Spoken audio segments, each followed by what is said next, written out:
Hello नमस्कार दोस्तों, welcome back to my channel Lakhimpur maths Guruji. Lakhimpur maths Guruji पे एक बार फिर से आपका हार्दिक स्वागत है। जैसा कि आप जानते हैं कि मैं आप लोगों को लाभ हानि पढ़ा रहा हूं और लाभ हानि के अंदर ही एक अगला शानदार कॉन्सेप्ट लेकर आए हैं आप लोगों के लिए। तो वीडियो देखिए, काफ़ी मज़ेदार कॉन्सेप्ट है और काफ़ी अच्छे सवाल भी हैं जो कि लगभग हर एग्ज़ाम में पूछे जाने वाले सवाल हैं। तो देखिए, आज की वीडियो में हम आपको एक कॉन्सेप्ट बताएंगे, फिर उसी कॉन्सेप्ट पे बेस्ड कुछ सवाल हैं जो हम आपको बताते हैं। जैसे क्या होता है कि मान लीजिए आपके पास कुछ रुपए हैं, यहाँ भी और यहाँ भी। मान लीजिए 100 रुपये हैं आपके पास और 100 रुपये आज भी हैं, पहले भी थे 100। तो पहले क्या था, आपके जो रुपए थे मान लीजिए 20 रुपये पर केजी के हिसाब से अगर आप कोई चीज़ खरीद रहे थे तो कितनी मिल रही थी, देखिए टोटल 5 केजी। अगर आज बात करें, मान लीजिए उसकी रेट गिर गई है 5 रुपये पर केजी अगर हो गई है कोई चीज़, तो वो आज कितनी मिलेगी जाके, 20 केजी। तो आपको ये समझना है, देखिए आपके जो रेट थी वो क्या हो गई, 20 से 5 हो गई। तो मात्रा देखिए आपकी क्या हो गई, ज़रा ये गौर करिए। तो मात्रा देखिए आपकी 5 से 20 हो गई। तो हम आपको यही बताना चाहते हैं कि अगर रेट बढ़ती है तो मात्रा क्या होती है, घटती है। बात आ गई समझ में। अगर रेट आपकी घटेगी तो मात्रा क्या होगी, बढ़ेगी। ये ऑटोमेटिकली आपको याद रखना है। जैसे मान लीजिए कि किसी भी वस्तु पे जो उसका प्राइस है वो 20% बढ़ जा रहा है। 20% बढ़ने का मतलब क्या होता है कि 5 से प्राइस 6 हो जा रहा है। इसका मतलब क्या है कि कीमत अगर 20% बढ़ रही है, यहाँ पे बात करेंगे। देखिए 20% बढ़ने का मतलब क्या होता है, हमने बताया 20% का मतलब 1/5 होता है। अगर कीमत 5 से 6 हो रही है तो मात्रा क्या हो जाएगी, 6 से 5 हो जाएगी। यह आपको याद ही रखना है। यानी कीमत जिस रेशियो यानी जिस अनुपात में बढ़ती है, मात्रा क्या होती है, उसी अनुपात में कम होती है। जिससे बात करते हैं एक सवाल से, और सवाल को आप लगाने की कोशिश करिए। देखिए सवाल क्या है, सवाल से आपको समझाने की कोशिश करते हैं। बहुत ही बेहतरीन गजब का सवाल है जो कि आपकी लगभग हर एग्जाम में पूछा ही जाता है। देखिए सवाल क्या है कि आमों के मूल्य में ये है। इस सवाल से आपको समझाने की कोशिश करते हैं। जो हमने अभी कॉन्सेप्ट बताया उस कॉन्सेप्ट को यूज़ किस तरीके से आप करेंगे। तो देखिए हमने बताया है कि देखिए सवाल क्या है, पहले देखिए आमों के मूल्य में 20% की वृद्धि हो जाने से एक व्यक्ति 40 रुपये में 4 आम व्यक्ति को 40 रुपये में 4 आम कम मिलते हैं। तो वृद्धि से पहले 15 आमों की कीमत क्या थी।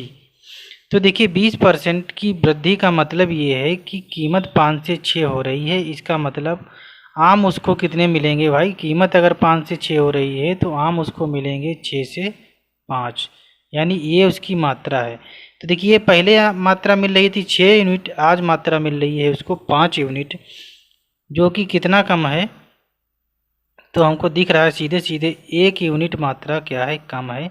जो कि सवाल में दे रखी है 4 आम कम मिल रहे हैं, यानी इसी 1 यूनिट का मान ही दे रखा है क्या, 4 आम। आई होप आपको समझ में आ गया होगा। देखिए अब रेट क्या है, देखिए अगर पैसों की बात करें तो देखिए 40 रुपये में पहले भी वो कोई चीज़ खरीदता था और 40 रुपये में ही आज भी खरीद रहा है। लेकिन आज क्या हो रहा है, 4 आम कम मिल रहे हैं। इसका मतलब पहले कितने मिल रहे थे। तो देखिए 1 यूनिट का मान अगर 4 आम है तो 6 यूनिट का मान क्या हो जाएगा, 24 आम, यानी 4 छंग 24। यानी पहले वो 4 आम खरीदता था और आज की अगर बात करें तो आज वो कितना खरीद रहा है, 20 आम खरीद रहा है। आई होप आपको समझ में आ गया होगा। अब देखा पूछ रहा है कि वृद्धि से पहले 15 आमों की कीमत क्या थी। तो वृद्धि से पहले देखिए वो आम खरीद कितने रहा था, 24 आम। अब कितने रुपए में, तो 40 रुपये में 24 आम खरीद रहा था। तो इसका मतलब एक आम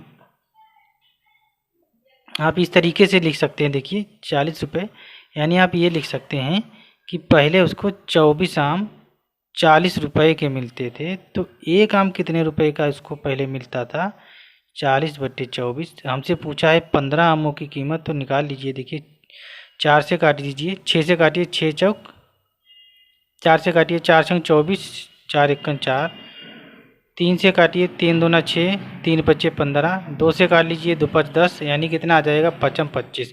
यानी पहले अगर 15 आमों की कीमत की बात करें तो कितना था, 25 रुपया। जो कि आपका एक आंसर हो जाएगा। तो आई होप आपको ये सवाल समझ में आया होगा।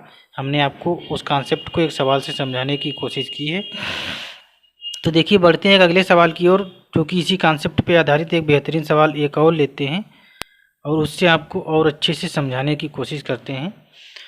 तो अगर आप चैनल पे नए हैं तो प्लीज़ चैनल को सब्सक्राइब करके बेल आइकन को प्रेस कर दीजिए। ऐसी ही वीडियोज़ को देखने के लिए मैं आपको इस चैनल पे मैथ और रीजनिंग पढ़ाता हूं, जो कि आपको बिल्कुल जीरो से हाई लेवल तक की पढ़ाऊंगा। यानी कोई भी चैप्टर जो होगा उसमें क्या होगा कि कोई भी टाइप आपका मिस नहीं होने पाएगा।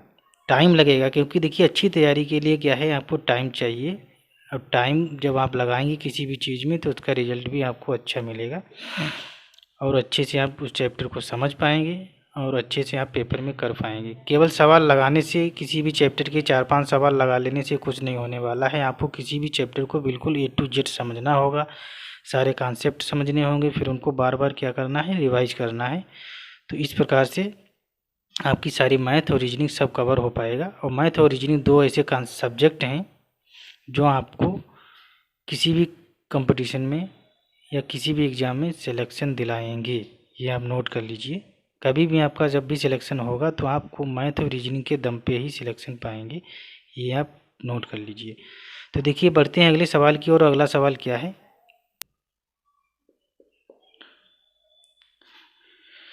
तो देखिए देखते हैं एक अगला सवाल की ओर। अगले सवाल से और समझने की कोशिश करते हैं। सवाल देखिए है आपका कि एक वस्तु, तो देखिए सवाल क्या है, सवाल ये है, इस सवाल से और आपको अच्छे से इस कॉन्सेप्ट को समझाने की कोशिश करते हैं। देखिए सवाल ये है कि किसी वस्तु की कीमत 10% की कमी हो जाने से, 10% की कमी होने का मतलब क्या है कि कीमत उसकी 10 से क्या हो जाएगी, 9, यानी मात्रा क्या होगा, 9 से 10 मिलने लगेगी। ये आपको पता होना चाहिए, जो हमने अभी तक आपको बताया है। मात्रा देखिए यहाँ से यहाँ तक अगर देखें 9 से 10 में, तो 1 यूनिट ज़्यादा मिल रही है, जो कि आपके सवाल में कितना ज़्यादा मिल रही है, देखिए बताया गया है कि 25 kg ज़्यादा मिल रही है। यानी पहले कितनी मिलती थी, इसका मतलब 25 नामा कितना हो जाएगा, 225 kg पहले मिलती थी, आज मिल रही है 25.250 kg। तो 225 kg पहले मिल रही थी और रुपए कितने थे, 225 ही रुपए थे। तो इसका मतलब ये है कि 225 kg अगर 225 रुपए के थे तो 1 kg कितने रुपए की थी, तो इसका मतलब हो जाएगा 1 रुपये की। क्योंकि आपसे पूछा है प्रति किलोग्राम क्या था, वस्तु की मूल कीमत प्रति किलोग्राम क्या थी, ये आपको बताना है। तो मूल कीमत प्रति किलोग्राम क्या थी, 1 रुपया थी। तो आई होप आपको ये सवाल समझ में आया होगा अच्छे से और आपको ये कॉन्सेप्ट भी क्लियर हो गया होगा 100%, ऐसी उम्मीद करता हूँ, क्योंकि हमने बहुत अच्छे से आपको समझाने की कोशिश की है। अगर कोई भी कहीं पे भी कोई कन्फ्यूजन रह गया हो, आपके अंदर कोई डाउट हो, तो आप वीडियो को बैक करके फिर से समझने की कोशिश कीजिए, बार बार समझिए, 100% आपको समझ में आ जाएगी वो चीज़ें और आप सवालों को आसानी से कर पाएंगे। तो आज की वीडियो में इतना ही रखते हैं। ये कॉन्सेप्ट हमने आपको बताया है, शानदार कॉन्सेप्ट है, शानदार सवाल जो कि लगभग पूछ लिया जाता है हर एग्ज़ाम में, लाभांश से सवाल। तो इस वीडियो में इतना ही और मिलते हैं अगली वीडियो में। तब तक के लिए बाय बाय, जय हिंद, जय भारत, वंदे मातरम।